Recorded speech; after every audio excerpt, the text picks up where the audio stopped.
Assalamualaikum warahmatullahi wabarakatuh. Kami dari kelompok 6 akan sedikit menjelaskan tentang pemikiran Joseph S. Stiglitz. Nama saya Rifki Dwi Fauzani dengan NIM 183. Perkenalkan, nama saya Ali Misbah Arifin dengan NIM 2018 Di sini Saya Ramadi Rahayu dengan NIM 2018 0430170. Yang pertama akan disampaikan oleh teman saya. Saya di sini akan menjelaskan tentang biografi singkat Joseph Euclid Stiglitz. Joseph Euclid Stiglitz adalah seorang pakar ekonomi, pengarang buku, dan juga peraih Nobel bidang ekonomi tahun 2011. Stiglitz lahir di Gary, Indiana, Amerika Serikat pada tanggal 9 Februari 1943. Pria kelahiran Gary ini pernah menjabat sebagai Ketua Dewan Penasihat Ekonomi Presiden Amerika Serikat pada masa pemerintahan Bill Clinton tahun 1995 hingga 1997. Selain itu, Stiglitz juga pernah menjabat sebagai Wakil Ketua Senior dan Ekonom Kepala Bank di Dunia pada tahun 1997 hingga tahun 2000. Stiglitz menyelesaikan pendidikannya di Massachusetts Institute of Technology atau MIT, Amerika Serikat, dan Cambridge University.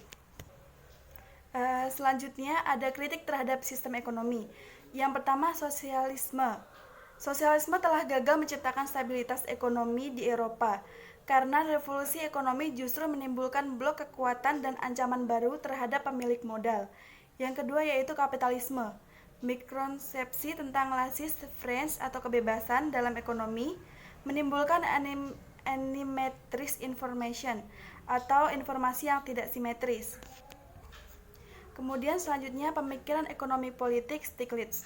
Di dalam bukunya Globalization and its Discontents dijelaskan bahwa yang pertama IMF atau International Money Fund atau WTO dan World Bank menjadi kendaraan AS untuk mengeksploitasi negara-negara miskin.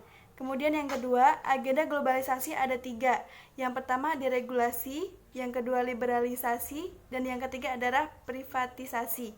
Yang A, deregulasi yaitu mencabut regulasi yang menghambat investasi.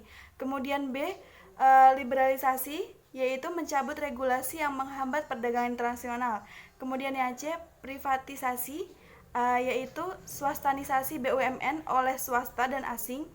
Multinational Corporation atau MNC adalah bisnis rekayasa AS untuk menghisap kekayaan negara-negara di dunia ketiga, seperti Coca-Cola, Unilever, MCD, dan lain sebagainya.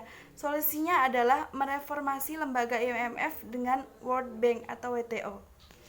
Washington Consensus merupakan kesepakatan atau persetujuan yang dicapai oleh IMF atau International Monetary Fund, Bank Dunia atau World Bank, dan Departemen Keuangan AS atau US Treasury Department pada akhir tahun 1990-an tentang paket kebijakan ekonomi yang dianggap tepat untuk mengatasi masalah-masalah pertumbuhan dan pembangunan berbagai negara berkembang.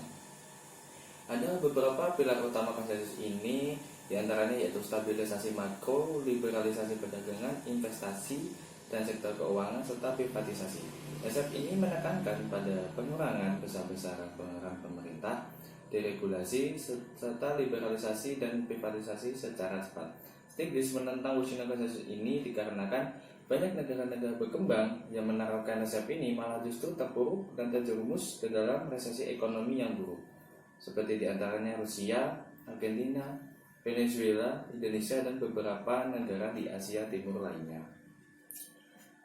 Stiglitz mengatakan swastanisasi atau privatisasi, liberalisasi atau perdagangan bebas, dan stabilisasi itu penting. Akan tetapi menurut Stiglitz, ketiga hal tersebut seringkali dilakukan terburu-buru dan dipaksakan, serta konsensus Washington melupakan bahwa ada sekelompok masyarakat pekerja yang tidak siap dengan liberalisasi dan swastanisasi. Stiglitz menekankan peran pemerintah sebagai kritik atas Washington Consensus. Dalam prinsip umum, pemerintah harus berperan dalam mengatasi persoalan lingkungan, campur tangan dalam riset, pendidikan, kesehatan dasar, dan beberapa sektor lainnya. Selanjutnya, pemikiran Stiglitz dan pendidikan. Stiglitz mengutarakan pendidikan adalah sebuah investasi yang berarti dan bertambah jangka panjang. Dia juga mengatakan bahwa pendidikan merupakan modal dasar yang penting bagi sebuah negara. Sekarang saya akan menjelaskan Stiglitz dan ekonomi syariah. Stiglitz mengemukakan bahwa efektivitas kebijakan moneter sangat bergantung pada kondisi perbankan, terutama dalam penyaluran kredit. Kredit lebih sesuai untuk mengukur transaksional demand dan spending power yang sesungguhnya. Penegasan Stiglitz tentang pentingnya kredit untuk menunjang pertumbuhan ekonomi selaras dengan teori ekonomi syariah yang berorientasi pada sektor real. Selanjutnya, bank harus berperilaku netral dan risiko harus terdistribusi efektif bagi seluruh pelaku ekonomi. Dalam teori ekonomi syariah, bank diasumsikan tidak dapat memastikan keuntungan dan kerugian di masa depan serta harus mengedepankan profit loss sharing. Konsep ini memberi pesan bahwa bank harus di posisi netral, serta keuntungan dan risiko harus terdistribusi pada semua pelaku ekonomi.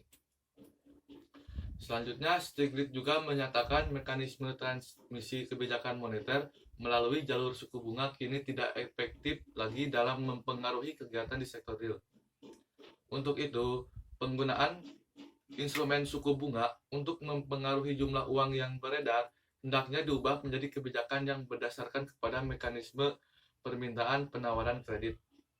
Hal ini selaras dengan prinsip ekonomi syariah yang mengharamkan penggunaan instrumen bunga. Dalam teori ekonomi syariah, intisari kestabilan ekonomi bukan dengan money creation, melainkan dengan money velocity. Selanjutnya, kontribusi Stiglitz dalam ekonomi politik. Mengembangkan konsep screening dalam aktivitas ekonomi. Dalam konsep ini, mendorong pasar agar dibatasi dengan regulasi antara lain. Yang pertama, ada kebijakan regulasi persaingan usaha. Menurut Stiglitz bahwa intervensi bukan menjadi penyebab distorsi ekonomi, tetapi distorsi ekonomi terjadi karena minim intervensi. Selanjutnya yang kedua, kebijakan yang memfasilitasi penguasaan teknologi dan mendorong transparansi. Yang ketiga, menggalakkan pendidikan ekonomi, yaitu meningkatkan literasi atau pemahaman pelaku ekonomi. Sekian presentasi dari kelompok kami.